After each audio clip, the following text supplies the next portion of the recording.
السلام علیکم ناظرین، آج ہم بات کریں گے قرولوش ارحان کی دوسرے قسط کے بارے میں۔ کیا ہونے والا ہے اس نئے باب میں؟ کون دوست بنے گا، کون دشمن، اور کون سا کردار تاریخ بدلنے جا رہا ہے؟ آئیے شروع کرتے ہیں آج کا مکمل تجزیہ۔ پچھلی قسط میں ہم نے دیکھا کہ حلیمہ خاتون ایک گھوڑے کے پیچھے دوڑ رہی ہوتی ہیں اور اچانک ایک اجنبی شخص ان کے سامنے آ جاتا ہے۔ یہی منظر اس قسط کے شروعات کا سب سے بڑا راز ہے۔ یہ شخص کون ہے؟ کیا یہ حلیمہ کا مددگار ہے یا کوئی دشمن جو بھیس بدل کر قبیلے تک پہنچ گیا ہے؟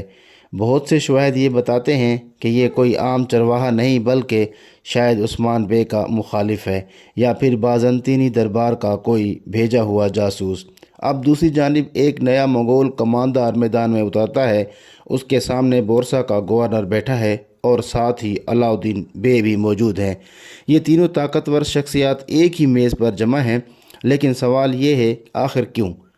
کیا یہ ملاقات صلح کے لیے ہے یا ایک نئے فریب کا آغاز لیے؟ تاریخ کے مطابق اس وقت بورسا کا محاصرہ کئی برسوں سے جاری تھا۔ 9 سال سے بورسا کے باہر جنگ کا بگل بج رہا تھا اور عثمانی مجاہدین اس قلعے کو فتح کرنے کے لیے دن رات محنت کر رہے تھے۔ اسی دوران منگول طاقتیں کمزور ہو چکی تھیں، مگر ڈرامے میں انہیں ایک بڑی قوت کے طور پر دکھایا جا رہا ہے، شاید کہانی کو ڈرامائی رنگ دینے کے لیے۔ علاؤدین بے کے چہرے پر سختی اور خاموشی ہے۔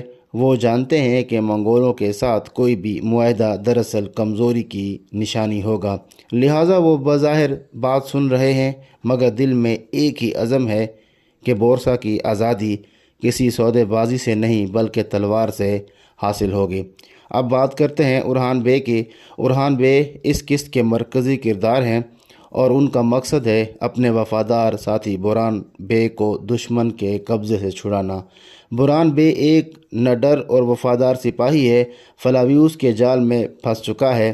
ارحان بے اپنے چند چنیدہ جانبازوں کے ساتھ دشمن کے قلعے میں داخل ہو جاتا ہے۔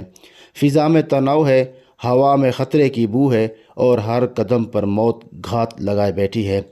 جب ارحان بے قلعے میں پہنچتے ہیں، فلاویوس پہلے سے تیار بیٹھا ہے۔ اس نے کم سپاہیوں کے ساتھ ایک ایسا جال بچھایا ہے کہ دشمن کو شک بھی نہ ہو اور جب موقع آئے تو گھیر کر ختم کر دیا جائے۔ ارحان بے اور فلاویوس کے درمیان زبردست جھڑپ ہوتی ہے۔ تلواروں کی چمک، زمین پر گرتی چنگاریاں اور فضا میں گونجتے نعرے اللہ اکبر، اللہ اکبر۔ لیکن ناظرین، ایسا لگتا ہے کہ ارحان بے اپنی پہلی کوشش میں بوران بے کو آزاد نہیں کرا پائیں گے۔ دشمن نے پہلے ہی منصوبہ بنا رکھا ہے اور شاید اگلی قسط میں ہم دیکھیں گے کہ کس طرح ارحان بے اپنے دوست کو بچانے کے لیے ایک نیا منصوبہ تیار کرتے ہیں۔ اب آتے ہیں بورسا کی جنگی صورتحال پر۔ بورسا کوئی عام قلعہ نہیں تھا، یہ عثمانیوں کے خوابوں کی تعمیر تھی، وہ شہر جہاں سے ایک عظیم سلطنت کی بنیاد رکھی جانی تھی۔